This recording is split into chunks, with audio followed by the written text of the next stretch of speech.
Tshisekedi Tshilombo va s'exprimer du haut de la tribune des Nations Unies. Félix-Antoine Tshisekedi Tshilombo va certainement évoquer plusieurs questions, dont celles liées à la situation sécuritaire dans la partie est du pays. Dans ce journal, nous allons recevoir dans un instant Guillaume Modimola, coordonnateur à la cellule des communications du chef de l'État. Bonjour, monsieur Modimola. Bonjour, madame. Je reviens à vous tout à l'heure. À la une de ce journal de la mi-journée, c'est lancement de l'opération vente des maïs dans les Kasaï orientales. Plus de 6 000 tonnes de maïs ont été mises à la disposition de la population par les services nationaux. Nous irons à Mbujimaï, province du Kasaï oriental, pour constater l'engouement autour de cette opération lancée par les services nationaux. Bienvenue à toutes et à tous. Comme annoncé dans les titres, nous recevons sur ce plateau les coordonnateurs à la cellule des communications du chef de l'État, messieurs les coordonnateurs. Modimola, bonjour et bonjour. Bonjour, madame. Oui, monsieur Modimola, le chef de l'État s'exprime ce soir à la tribune des Nations Unies. Question directe, quelles sont les attentes? Vous savez que le chef de l'État va s'adresser pour la 5e fois consécutivement à la tribune de l'Assemblée générale des Nations Unies, parce qu'il a, en 2020, comme il y avait l'année Covid, aucun chef d'État ne s'y était rendu. Et il va encore une fois porter haut la voix de la République démocratique du Congo et du peuple congolais qu'il représente. Et nous osons croire qu'il va aborder tous les sujets brûlants de ces moments. Et c'est ce que nous attendons. Et ce sera diffusé et rediffusé sur toutes les plateformes de la République démocratique du Congo, en commençant par la chaîne mère, la RTNC. Et nous pouvons avoir l'heure de la diffusion de ces discours, l'heure à laquelle le chef de l'État va s'exprimer? L'heure indiquée, c'est normalement 18h, heure de Kinshasa, c'est-à-dire 19h, heure de l'Est, et à peu près 14h, heure de New York. Oui. Ce sera 18h de Kinshasa, donc. Oui, monsieur le coordonnateur, devant les chefs d'État et de gouvernement, le chef de l'État va s'exprimer. Pensez-vous qu'il y aura du répondant face à la situation sécuritaire dans la partie est de la République démocratique du Congo? On doit considérer d'abord que la tribune des Nations Unies, ce n'est pas un mur de lamentation. C'est un endroit où on donne les positions par rapport aux questions de l'heure de son pays, comment le monde avance, parce que nous avançons tous dans le même bateau. C'est comme ça que c'est les Nations Unies. 193 pays se retrouvent, le chef d'État et de gouvernement s'adresse au monde entier via la tribune de New York. Il ne manquera certes pas de parler de cette agression dont est victime la République démocratique du Congo via son voisin, son belliqueux voisin. Et il ne manquera pas non plus de parler de questions qui font avancer le pays. On a la gratuité de l'enseignement de base, il y a la gratuité de la maternité, il y a les infrastructures qui sortent des terres, il y a des avancées dont le chef de l'État, sans oublier la politique agricole, les mines, l'économie évidemment, le social, qui est le socle même de ce nouveau mandat qu'il a commencé depuis le 20 janvier 2024. Oui, messieurs le coordonnateur, un dernier message par rapport à la population appelée à suivre avec intérêt les discours solennels du chef de l'État. Je crois que toutes les populations de Bunia à Punia, de Kisangani à Kasumbalesa, de Bondo à Bandaka suivent et attendent de suivre son président, son leader, son chef, en qui il a donné un nouveau mandat de plus de 74%. Et nous tous, nous attendons cette heure-là à 18h, heure de Kinshasa, pour suivre le chef de l'État. Merci, les rendez-vous est pris, messieurs les coordonnateurs. Je vous rappelle que nous avons reçu sur ces plateaux les coordonnateurs à la cellule des communications du chef de l'État, messieurs Guillaume Modimola. Poursuivant ce journal, la voix de la République démocratique du Congo sera entendue ce soir du haut de la tribune des Nations Unies à New York, aux États-Unis d'Amérique. Le chef de l'État Félix-Antoine Tshisekedi Tshilombo va prendre la parole en marge de cette 79e session de l'Assemblée générale des Nations unies. Le président de la République démocratique du Congo a échangé avec le premier ministre belge Alexander De Croo. D'autres précisions à travers ces reportages. La 79e session de l'Assemblée générale des Nations unies a été ouverte ce mardi 24 septembre ici à New York. Pendant 5 jours, du 22 au 27 septembre, près de 200 dirigeants du monde entier vont défiler devant la tribune pour présenter leurs priorités et échanger sur les défis mondiaux afin de faire progresser la paix, la sécurité et le développement durable. Cette année, les échanges portent sur les thèmes de ne laisser personne à côté, agir ensemble pour la paix, le développement durable et la dignité humaine de générations présentes et futures. La question des inégalités dans le monde et de la réforme du Conseil de sécurité sera au centre du débat général ouvert ce mardi. Dans son discours d'ouverture, le secrétaire général de l'ONU, Antonio Guterres, a donné les temps pour lui. Un changement s'impose. Les inégalités mondiales se reflètent et se renforcent jusque dans nos propres organisations internationales. Le Conseil de sécurité des Nations unies a été conçu par les vainqueurs de la Seconde Guerre mondiale. À l'époque, la majeure partie du continent africain était encore sous domination coloniale. À ce jour, l'Afrique n'a toujours aucun siège permanent au sein de la principale instance de paix du monde. Un changement s'impose. Et À l'occasion de ces rendez-vous internationaux majeurs, le président de la République, Félix-Antoine Tshisekedi Tshilombo, prendra la parole devant cette tribune ce mercredi 25 septembre autour des 14 heures locales, soit 19 heures heure de Kinshasa. En plus des défis mondiaux sans précédent, cette grand-messe diplomatique est l'occasion pour le numéro 1 de la RDC de réaffirmer son engagement en faveur d'un multilatéralisme fort et efficace.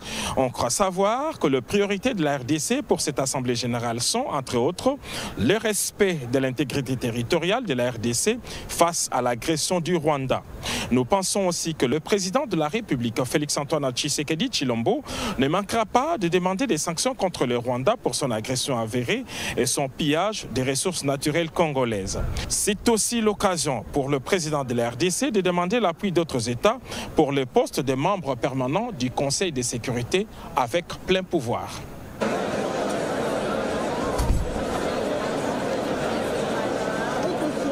Il faut l'implication de l'ensemble des élus du Nord Kivu et d'Elituri dans la recherche du retour de la paix. Dans cette partie du pays, le président de l'Assemblée nationale, Vital Kamerhe Lwakaningini Kingi, en a discuté longuement avec les députés de ces deux provinces, nous disent Anim Balaka et Patrick Badibanga, à travers ces reportages.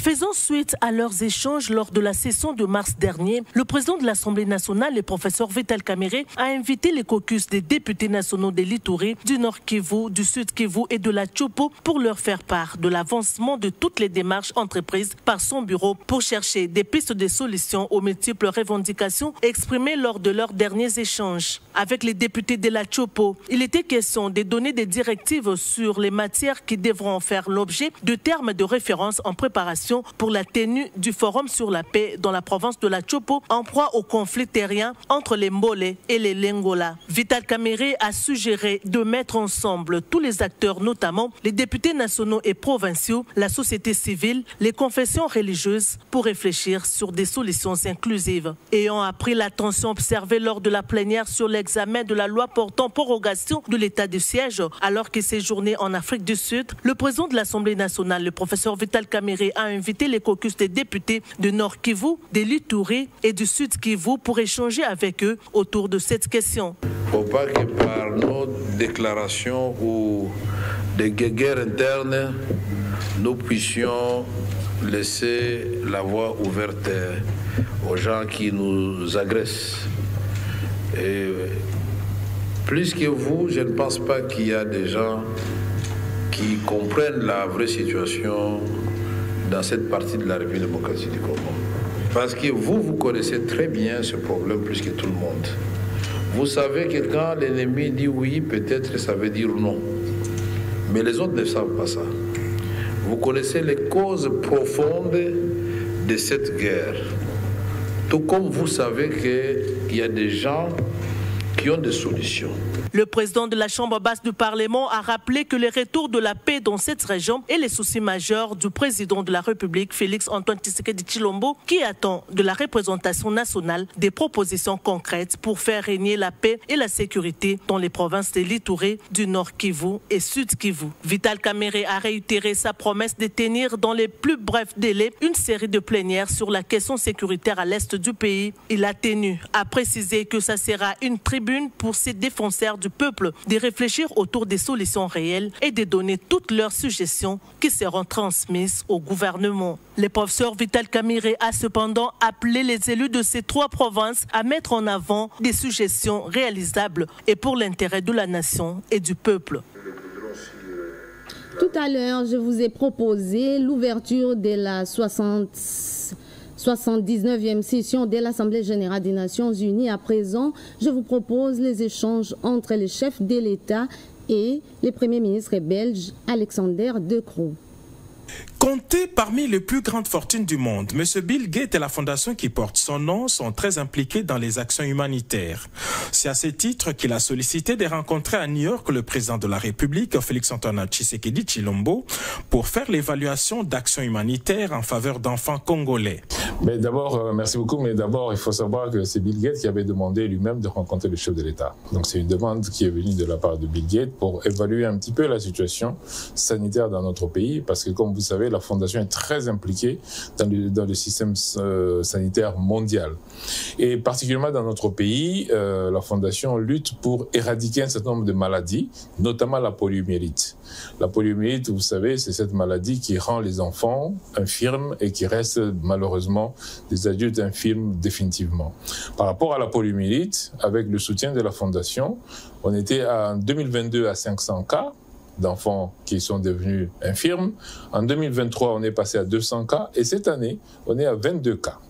Ça veut dire qu'il y a une diminution très importante de la poliomyélite et c'est pour cela qu'il fallait faire le point pour savoir comment est-ce qu'on peut la terminer directement.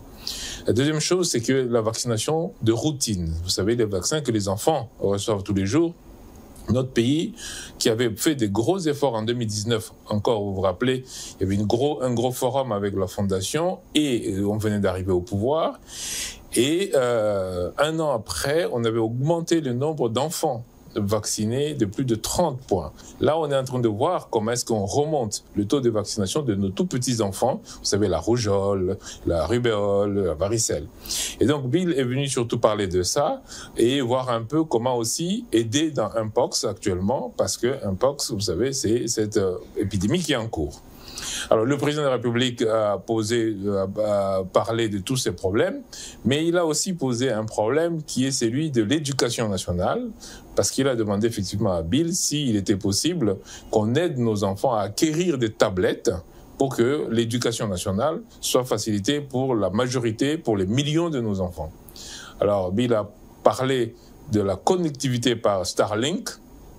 Donc, il va travailler éventuellement pour aider la RDC à avoir une connectivité Internet par Starlink, ce qui pourrait donc ensuite permettre que les tablettes puissent permettre effectivement que les enseignants puissent enseigner même à distance à nos enfants. Monsieur Bill Gates a aussi pris l'engagement d'appuyer les secteurs de l'agriculture de la République démocratique du Congo, pays qu'il souhaite visiter au cours de l'année 2025.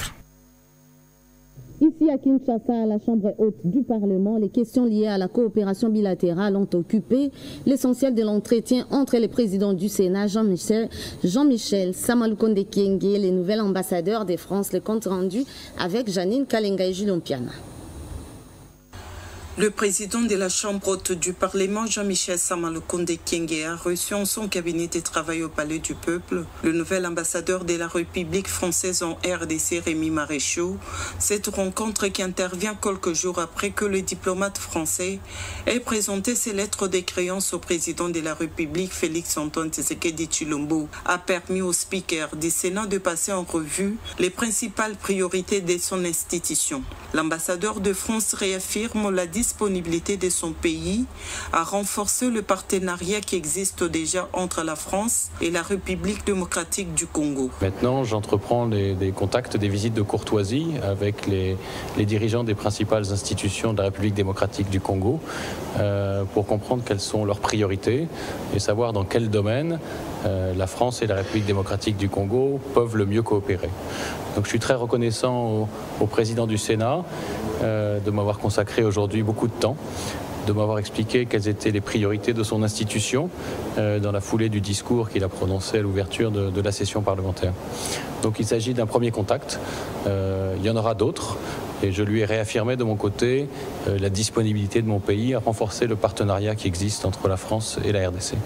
Il a juste détaillé aujourd'hui tout ce qu'il avait dit précédemment devant la représentation nationale sur les priorités du Sénat et les priorités de la session parlementaire qui vient de s'ouvrir. Plusieurs autres questions relatives à la coopération bilatérale et d'intérêt commun ont été évoquées au cours de cette rencontre. Environnement dans ce journal avec la journée africaine de l'environnement et des réfrigérations. Suivez cela en images et commentaires. Le 24 septembre de chaque année, une journée dédiée à l'environnement et la réfrigération. Les frigoristes congolais préparent une semaine d'activités pour la sensibilisation de la population sur l'usage de l'air conditionné. Sans le froid, sans la réfrigération spécialement, on ne pourra pas parler du développement durable en Afrique. Cette semaine, nous allons faire des entretiens gratuits dans certains bâtiments publics. Et le 27, nous allons faire une conférence de presse au niveau du ministère de l'Environnement. Nous voulons sensibiliser aussi les techniciens et surtout même les décideurs politiques. Il y a beaucoup de techniciens qui sont formés dans l'État, mais il n'y a pas de filière classique, ou bien même universitaire, où on forme des ingénieurs ou des techniciens dans le froid en RDC. Le froid, c'est aussi un métier et un art. Ceux qui se forment dans ce domaine, ils ont leur gagne-pain. Nous exhortons les acteurs du froid, et principalement ceux qu'on appelle les techniciens frigoristes, pour qu'ils se fassent former, sinon leur place ne sera plus sur le marché du froid. Ils vont peut-être commencer à chercher où aller gagner leur pain.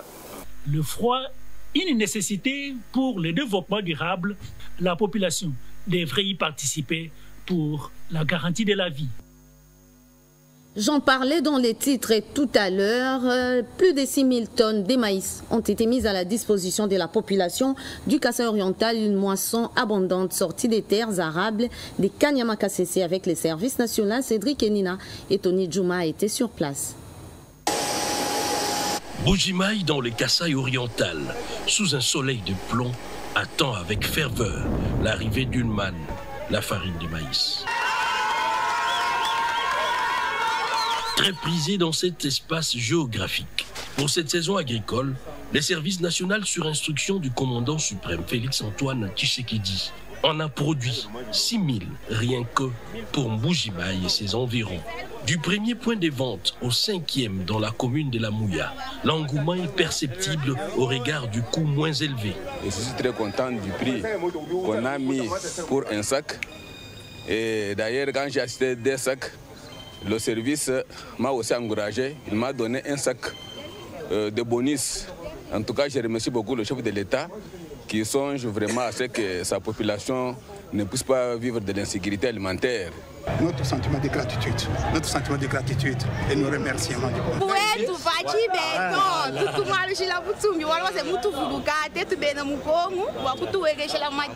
82 500 les sacs au lieu de 150 000 francs congolais, voire 200 000, comme il s'observe dans cette ville. Lorsqu'il disait que non, vraiment, il va faire la revanche du sol sur le sous-sol, les gens pensaient que c'était du n'importe quoi. Mais ici, en Bujimaï, les gens vivent ça. Quelqu'un qui achetait un sac à 150 000, à 170 000, on lui vend 80 000, 82 500 francs. Et quand vous lui dites que le président ne fait rien, il s'étonne. Vous voyez que c'est du concret. Dans le social, la population de Bujimaï doit dire merci au commandant suprême, qu'il ne cesse de mettre des moyens importants au service national pour accroître la production. Je suis en train d'observer s'il y a un engouement, j'ai encore un stock stratégique quelque part, je veux venir encore ici. Les services nationaux et ses bâtisseurs, sous la gestion du général-major Jean-Pierre Kassourou-Kabwik, viennent de mettre fin à une situation spéculative dans une ville où le maïs est une denrée précieuse. Un exploit d'autant plus qu'aucune autre entreprise ou organisation n'a réussi à approvisionner les Kasaï-Orientales avec autant de tonnes de maïs. Sécurité des procès en flagrance contre des éléments des forces de l'ordre accusés d'avoir commis des abus dans l'exercice de leurs fonctions. Le commissaire général de la police nationale congolaise a initié une série d'audiences publiques à ces sujets. D'autres précisions à travers ces reportages. Dans le cadre de la lutte contre les abus commis par les membres de la police nationale congolaise dans l'exercice de leur mission, il s'est ouvert ce mardi 24 septembre 2024 au commissariat général de la police une série de procès en procédure de flagrance en session extraordinaire et en audience foraine contre le policier auteur d'actes de banditisme et autres actes répréhensibles sur les réseaux sociaux. Le premier procès à être organisé ce mardi 24 septembre 2024 est celui de prévention des violations des consignes et d'homicides sur la personne de C. Mukunzi Manzanza Jires, membre du parti politique Engagement pour la citoyenneté et le développement SID en sigle, survenu la nuit du 9 au 10 septembre 2024 au siège du parti précité situé sur l'avenue Triomphale dans la commune de Kassavobo. Par les policiers Iyoko Amba John de la Légion nationale d'intervention de la police, l'ENI en sigle. Pour marquer les caractères pédagogiques et dissuasifs des policiers à commettre des actes contraires à leur mission, ce procès a été ouvert à tous les commandants commissariats et sous-commissariats des polices de Kinshasa, sans oublier les commandants unités, sous-unités d'intervention. Il s'agit aussi de signaler la présence remarquable à ces procès du commissaire général de la police nationale, le commissaire divisionnaire principal Alonga Boni Bangadi Benjamin, témoignage de son engagement au changement positif des comportements dans les chefs de nos policiers. Il a été noté également la présence de M. Kitoko Moulenda Devos, secrétaire général de la CID, parti politique dont la victime a été membre. Composé régulièrement de 3 juges assesseurs, d'un greffier, d'un rapporteur, l'audience était présidée par les majors magistrats Mpia sous l'accusation du capitaine magistrat Bamoussamba Kabamba en face de défenseurs judiciaires tant de la partie civile que de la partie défense. Ce procès a été suspendu tard le soir pour reprendre le mardi 8 octobre 2024, toujours au commissariat général de la police nationale, conformément à la requête de la partie civile. Il convient de signaler que ce procès est ouvert à toute personne désireuse. Le contrôle des étudiants finalistes qui sont en ordre pour l'obtention de leur diplôme, une délégation du ministère de l'Enseignement supérieur et universitaire est dans la province du Kasaï. À ces sujets, nous dit Franklin et Claire Kalombo-Abatanda de la RTNC Chikapa. La conférence des chefs d'établissement du Kasaï de l'enseignement supérieur et universitaire vient de recevoir ces jours à Chikapa, chef-lieu de la province du Kasaï, la délégation du ministère de l'ESU venue pour le contrôle des étudiants finalistes. Cette délégation a été conduite au gouvernorat des provinces par le professeur Bosco Chitengecha Mouyaya, DG de l'ISTEM Chikapa, en sa qualité du vice-président de la conférence pour présentation des civilités auprès du numéro 1 de la province. Nous allons contrôler les finalistes qui sont en norme à travers la nouvelle approche de LMD et aussi mettre en œuvre la stratégie de pouvoir voir si certains établissements utilisent aussi LMD, parce que vous savez bien qu'il n'y a pas longtemps que la RDC a implémenté le système LMD en République démocratique du Congo. Après cet tête-à-tête avec le patron de l'exécutif provincial, le professeur Bosco Chitenge Chamouyaya, DG de l'ISTEM Chikapa, s'est dit l'homme le plus heureux car il vient d'obtenir du gouverneur de province, Maître Crespin Mukendi Boukassa, 150 sacs de ciment pour la construction des auditoires de cet alma mater dont les travaux ont été déjà lancés. J'ai la chance, le bonheur, l'honneur de vous annoncer que Monsieur le gouverneur de province, l'autorité de la province qui aime accompagner les enseignements supérieurs universitaires vient de doter à l'ISTEM Chikapa avec 150 sacs de ciment pour continuer et achever les travaux que nous avons commencés. Rappelons que d'autres membres de cette délégation se trouvent à Moueka, Ilebo et Dekessé pour la même mission.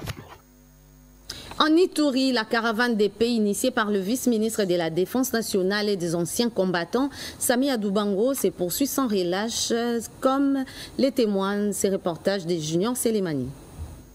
Le vice-ministre de la Défense nationale et ancien combattant, l'honorable Sami Adoubango Aoto, a été le mardi 24 septembre à Nyakoundé, en territoire du Roumou, dans les bastions de la milice FPK, Chinyakilima. Le vice-ministre de la Défense est allé à la rencontre de ces jeunes qui ont pris les armes contre la République et qui sont désormais engagés dans le processus de paix. Devant une centaine de combattants FPK, Sami Adoubango Aoto a réaffirmé la détermination du chef de l'État congolais Félix Antoine Tshisekedi Tshilombo. Gini ikunaenda mubaya, badu banatupa mufupa, baituria banangukia ile mufupa.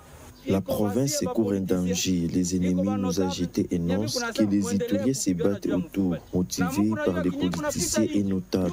Savez-vous ce qui se passe ailleurs? Comme ce n'est pas suffisant, on veut amener l'M23 ici. Mon message est que vous bloquez l'entrée du M23 et à Corneille Nangaa qui prétend être notre oncle. Un oncle ne peut pas venir nous tuer et violer nos mamans, nos tantes et nos femmes. C'est ce qu'on veut nous amener. Nous étions contents pour la main tendue du chef de l'État. Nous avons signé l'accord et nous n'allons pas aller à la contre du chef de l'État. Nous ne voulons pas ni de Nangaa ni de M23. Notons que la nuit d'avant cette descente de Nyakoundé, le vice-ministre de la Défense Sami Adoubango Aoto et son équipe étaient également à Kasséni et Tchomia pour s'imprégner de la situation sécuritaire au littoral du lac Albert. La ville de Bouta, dans les Bazouélé, a abrité un atelier de renforcement des capacités du personnel de la Direction générale des recettes du Bazouélé. Doter la province du Bazouélé des outils performants de gestion informatisés dans les processus de recouvrement des recettes est là l'objet de l'atelier de formation des agents et cadres de la Direction générale des recettes du Bazouélé. L'ouverture de cet atelier a été faite par le gouverneur du Bazouélé, Excellence Mike Moken David. Dans son mot de bienvenue, le ministre provincial des Finances Bazouélé, M. Augustin Tama, reconnaît que l'activité de ce jour est une preuve de volonté du gouverneur de la province pour redorer l'image de la province du Bazouélé. Le gouverneur du Bazouélé, Mike Mokeni David, qui lance les activités, a dans son mot demandé au directeur de la régie et ses adjoints de se dépasser pour la performance dans le recouvrement des recettes provinciales. Je ne veux pas des directeurs généraux de bureaux. Quittez vos bureaux, allez sur terrain, allez voir ce qui se fait. Vous-même, moi je le fais, moi je vais sur terrain. Cela ne me tue pas. Parce que demain, vous allez devoir rendre des comptes. Nous allons traquer tous ceux qui vont tenter de détourner même 1000 francs. Et je le dis ici devant tout le monde. Celui qui sera attrapé, le premier, en train de détourner l'argent de la régie, servira d'exemple pour tous les autres. À nos amis de Trinix, vous aussi vous allez être contrôlés. Vous êtes venus pour nous aider, mais je ne veux pas apprendre que vous allez être des instigateurs d'une nouvelle mafia au sein de la régie financière. Signalons que l'atelier de formation des agents et cadres de la Direction générale des recettes du Bazouélé s'est déroulé dans la salle polyvalente de Bouta Palace.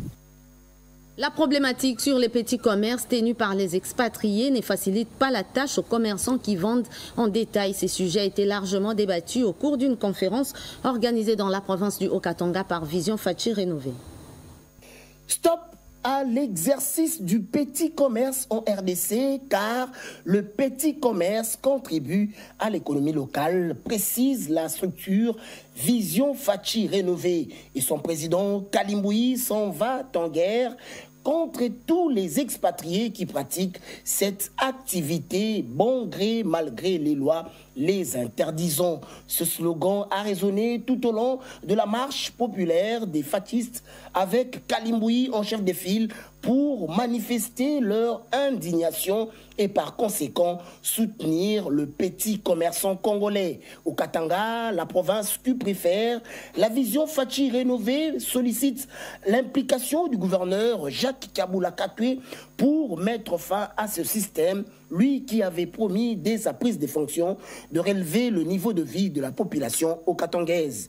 Toujours au cours de cette même procession des fascistes, Kalimboui a aussi exprimé son soutien au président de la République, Félix Antoine Tshisekedi Tshilombo, et puis exprimer sa satisfaction au gouvernement souminois pour le train de mesures économiques sur le produit des premières nécessités afin de soulager tant soit peu le panier de la ménagère des Congolais. Et pour faire complet, parmi les soutiens de Kalimboui, il y a aussi la part belle réservée à Constant Moutamba, ministre de la Justice et garde des Sceaux, toute son énergie à accomplir ses missions, celle de guérir la justice congolaise malade. Au demeurant, Kalimboui et sa vision Fachi rénovée veulent, au travers de cette action, redonner confiance aux Congolaises et Congolais en bâtissant un avenir radieux.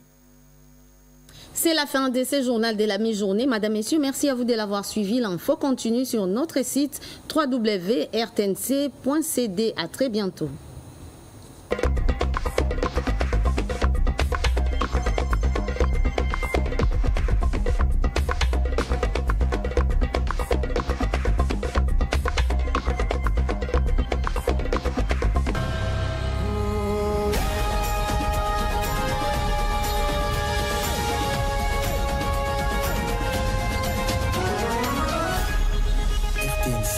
Le journal.